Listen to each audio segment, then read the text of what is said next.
monde et bienvenue dans Découpe Bitcoin, je suis Roxy et aujourd'hui je suis avec Alexandre Lourini, donc maître avocat spécialisé dans le droit numérique et on va vous parler du coup de la taxation et de l'écosystème français par rapport à la régulation. Merci beaucoup d'être avec moi. Merci de l'invitation. Du coup, dans cette nouvelle série de vidéos, à peu près en 5 vidéos, on va aborder la taxation des particuliers, comment ça marche pour une entreprise, le PSAN, le fameux permis, on va dire, pour travailler en France dans le milieu des cryptos et donc de Bitcoin. Qu'est-ce que c'est l'écosystème juridique français? Est-ce qu'il est favorable ou pas à l'écosystème?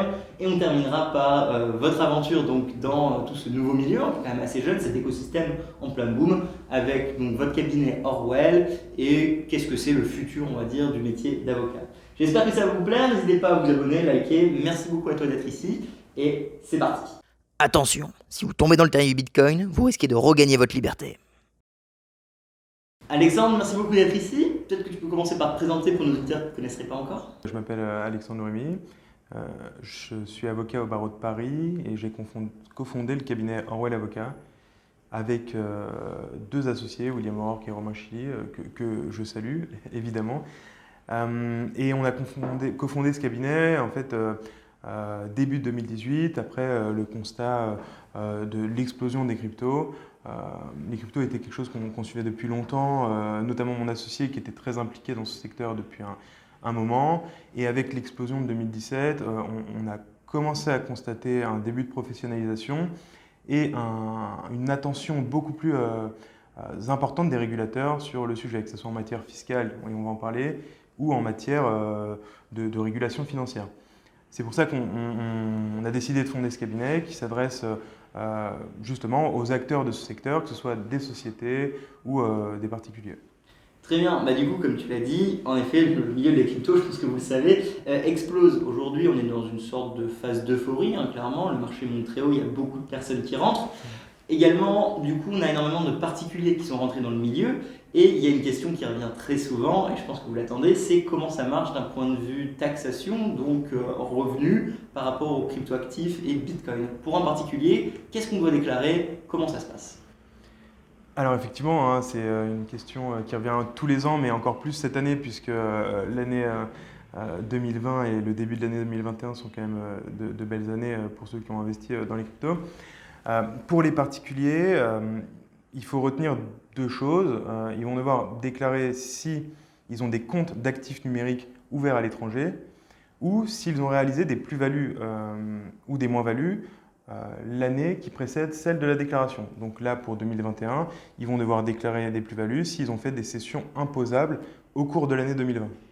Et une cession imposable, pour rappel, c'est lorsqu'on cède des cryptos contre quelque chose d'autre que des cryptos. Donc en pratique, si tu échanges des cryptos contre d'autres cryptos, ce n'est pas un fait générateur d'imposition, tu n'as rien à déclarer si tu n'as fait que ça dans l'année. Si en revanche tu as cédé des cryptos contre des monnaies en cours légales, que ce soit des euros ou des dollars ou n'importe quelle autre monnaie en cours légale, c'est un fait générateur d'imposition et tu dois te préoccuper de ta déclaration qui arrive et qui est ouverte d'ailleurs début avril. Le deuxième élément qui constitue un fait générateur d'imposition, c'est si tu as acheté des biens ou des services en crypto.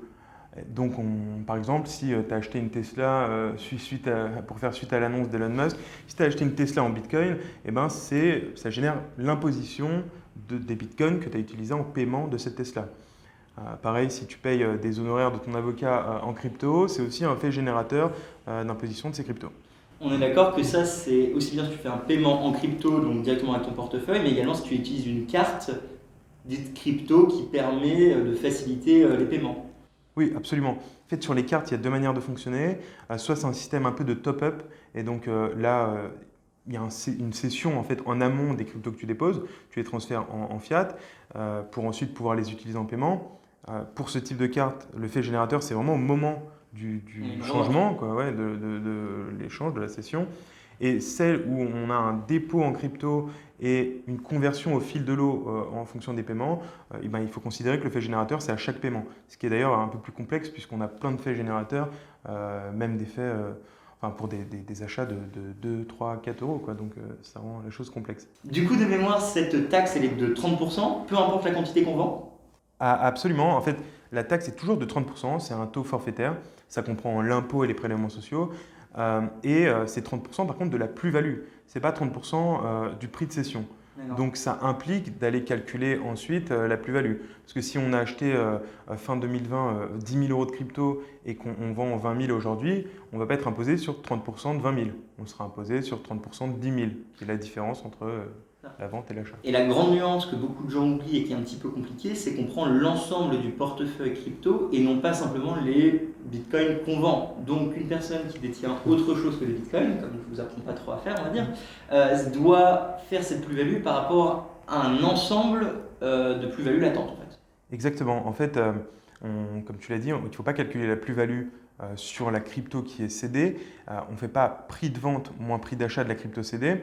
On va vraiment calculer la plus-value par référence à la plus-value globale du portefeuille. Et donc, autrement dit, si j'ai une plus-value de 60% sur un portefeuille de 300 000 euros et que je sors que 10 000 euros, eh ben, je vais avoir une plus-value de 60% de 10 000 euros.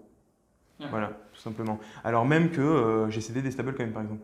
Ouais, on prend Stablecoin l'ensemble du qui, portefeuille. voilà, le stablecoin a toujours la même valeur, mais le fait de céder des stablecoins génère l'imposition d'une fraction de la plus-value globale du portefeuille. Et du coup, c'est intéressant. On peut repartir en stablecoin et ne pas être imposé. Par contre, à partir du moment où de nos stablecoins, on repart en euros, on est imposé. Exactement, ouais, ça constitue un fait générateur. Donc le stablecoin, pour l'instant, il y a des petits débats juridiques sur la qualification d'actifs numériques des stablecoins, mais c'est des débats qui sont quand même qui sont pas trop complexes. Honnêtement, on a des solutions assez fiables. Mais effectivement, quand on cède ces stablecoins en euros, on a une fraction de la plus-value globale du portefeuille qui est imposée. Pour rappel, un stablecoin, c'est une monnaie digitale qui est basée sur une monnaie donc, étatique. Donc, par exemple, $1 digital égale $1. Et donc, c'est une banque, un émetteur centralisé généralement, qui a en banque la quantité qu'il a mis en crypto-monnaie. Et ça permet du coup d'avoir une sorte de réserve neutre, basée sur le dollar, dans le monde digital. Il y a une petite variante qu'on oublie souvent de dire, mais c'est que cet impôt, on a un petit rabattement de hauteur de 300 euros. Est-ce que c'est bien ça? Donc ça veut dire qu'on peut acheter jusqu'à 300 euros de café ou une fraction d'une Tesla et après seulement l'impôt commence. Exactement. En fait, quand la somme de toutes les ventes de crypto de l'année est inférieure à 305 euros, on n'a pas d'impôt. Ça fait pas beaucoup. Et en plus, ça peut paraître sympathique comme ça, mais c'est pas parce qu'on n'a pas d'impôt qu'on ne doit pas déclarer. On doit quand même déclarer les cessions. Elles ne sont pas imposées, il faut déclarer moins d'éléments, mais il faut quand même porter à la connaissance de l'administration l'existence de chacune de ces cessions. D'accord. Ce serait quoi les peines encourus pour quelqu'un par exemple, qui a réalisé une plus-value de 10 000 euros et qui pense être plus malin que les impôts et de ne pas la déclarer? Alors, il y a différents niveaux. Évidemment, il y aura un redressement et ensuite, il y aurait probablement des majorations sur le montant redressé. Et ces majorations dépendraient des circonstances en fait, de l'omission. Pour une omission non délibérée, c'est-à-dire pour un oubli, voilà, pas de mauvaise foi, on serait à 10% de majoration. En revanche, si l'administration pouvait prouver le manquement délibéré ou a omis de déclarer en connaissance de cause, là, elle pourrait appliquer des pénalités de 40%. Et si l'administration pouvait prouver que le contribuable a mis en œuvre des manœuvres visant à dissimuler son impôt, donc là, ça implique quand même une bonne connaissance quand même du sujet. Voilà, une bonne connaissance et vraiment des actes délibérés qui démontrent la volonté de dissimuler. Il ne suffit pas juste de dire « je savais que je devais déclarer, je n'ai pas déclaré ». Ça, c'est un manquement délibéré, c'est 40%. Il faut avoir pris, par exemple, constituer une société à l'étranger pour cacher l'argent. Enfin, voilà. Là, c'est des pénalités de 80%. Okay. Donc, grosso modo, on est à 10, 40, 80 selon la gravité de l'omission. 80%, ça fait mal. Du coup, il faut bien déclarer, évidemment, si vous avez vendu ou cédé des cryptoactifs, et particulièrement des bitcoins, que ce soit donc, pour récupérer votre investissement de départ ou si vous avez acheté des biens et services. La deuxième chose, du coup, que je vais aborder, c'est la déclaration des comptes à l'étranger. C'est ce que j'appelle les plateformes. Quand vous achetez des cryptos, généralement, vous allez passer par Kraken, Bitstamp, des fois StakingSat. Alors là, il y a une parité à faire. StakingSat est une société française, donc vous ne devez pas la déclarer, vu qu'elle est régulée par l'AMF. Par contre, Bitstamp ou Kraken sont des sociétés basées à l'étranger. Bitstamp, en l'occurrence, est au Luxembourg. Du coup, vous devrez faire une déclaration de compte à l'étranger, même si vous n'avez pas fait d'opération dessus, ou même si vous n'avez pas d'actifs dessus. Le simple fait de détenir un compte là-bas fait que vous devez le déclarer. Est-ce que c'est bien ça? Absolument. Oui, il y a la partie plus-value qu'on vient d'évoquer, mais si vous n'avez pas de plus-value et que vous avez quand même un compte d'actifs numériques à l'étranger, Avec ou sans actif dessus? avec ou sans actif dessus, vous devez porter à la connaissance de l'administration le fait que vous détenez ce compte. Il faut faire attention parce qu'il y a des pénalités si jamais on ne respecte pas. Voilà, exactement. Le texte prévoit une pénalité de 750 € par compte non déclaré et 125 € par inexactitude. Par exemple, si j'ai mal déclaré une adresse ou des choses comme ça, avec un plafond à 10 000 €. Donc voilà, si vous avez 100 comptes non déclarés, ce ne sera pas 100 x 750, ce sera plafonné à 10 000 €. Donc il faut bien comprendre qu'on parle aussi bien de Coinbase que Bittrex, que Binance, que Swissborg, que Kraken. Donc si vous avez des comptes dans toutes ces plateformes et d'autres, vous allez devoir remplir quasiment 5 ou 10 formulaires, parce que de mémoire c'est un formulaire spécifique qui doit être rempli et rajouté à votre déclaration fiscale. Ces déclarations seront faites directement dans l'espace en ligne, donc c'est fini l'époque où il fallait faire 10 000 papiers comme l'année dernière, pour ceux qui s'en souviennent. On vous donnera tous les détails dans la description, surtout vous inquiétez pas. Du coup, pour récapituler, pour les particuliers, vous aurez une flat tax de 30% si vous vendez face à des fiat ou des biens et des services. Sinon, rien à déclarer, à part du coup les comptes à l'étranger qui sont vos plateformes. Alexandre, merci beaucoup pour cette justification et cette explication. Est-ce qu'il y a une dernière point que tu aimerais rajouter sur les particuliers? Sinon, on peut passer directement aux professionnels. Non, je pense qu'on a fait un bon tour. Juste une recommandation de manière un peu générale. C'est super important de bien conserver tous ces justificatifs, toutes les preuves d'achat. Parce que quand on n'a pas la preuve d'achat, ce qui est souvent le cas quand on en a acheté très tôt, on peut se retrouver dans la situation où l'administration considère que les cryptos ont été acquises à titre gratuit. Et surtout, bien conserver un historique de la composition de son portefeuille crypto pour pouvoir être en mesure de déclarer ses plus-values imposables. Exactement, c'est ce que j'essaie de vous apprendre assez régulièrement dans le cours. Il faut vraiment bien gérer ses portefeuilles, séparer les comptes, gérer ses outils Exo pour avoir une traçabilité semi-parfaite. Non seulement pour vous, mais le jour où malheureusement vous avez peut-être un contrôle ou alors vous devez vendre parce que vous décidez d'acheter une maison, il va falloir justifier tout ça. Et la meilleure solution pour être de bonne foi et ne pas avoir de stress à ce moment-là, c'est d'avoir, comme tu le dis, des screenshots, des justificatifs. Est-ce qu'un screenshot d'échange d'ailleurs, par exemple l'historique d'achat exporté d'un échange, plus des screenshots, ça peut suffire ou est-ce qu'il faudrait peut-être encore aller un petit peu plus loin? Comment ça se passe? Il n'y a pas de preuve imposée, parce que ce n'est pas comme pour les banques où il y a des relevés bancaires qui sont établis en bonne et due forme. Là, c'est vraiment une question de crédibilité des documents. Donc si c'est un export CSV qui a l'air cohérent, oui, ça suffira. Des screenshots, enfin, c'est vraiment la preuve est libre. Il faut avoir le plus de choses pour, en cas de contrôle, convaincre le vérificateur de la pertinence de ces déclarations. Du coup, d'ailleurs, d'un point de vue technique, n'oubliez pas que Bitcoin, étant une base de données immuable, on peut remonter dans le passé à l'infini. Donc c'est compliqué déjà de se cacher, si jamais vous pensez que c'est une bonne idée de se cacher. Et deuxièmement, ça veut dire que vous pouvez garder vos adresses de réception pour justifier que vous avez reçu, envoyé des bitcoins depuis celle-ci. Et également tous les portefeuilles, on va dire un petit peu anciens que vous n'utilisez plus.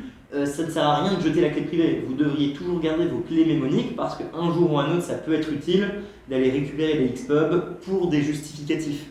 Parce que finalement, avec le Xpub de ce portefeuille que vous pouvez régénérer grâce à la clé privée, vous aurez une preuve plus ou moins correcte au tribunal, je pense. Enfin, je ne suis pas avocat ni rien, parce que vous avez clairement la clé privée devant vous qui a l'Xpub de toutes les adresses, donc vous pouvez justifier que vous étiez en capacité à signer ces messages.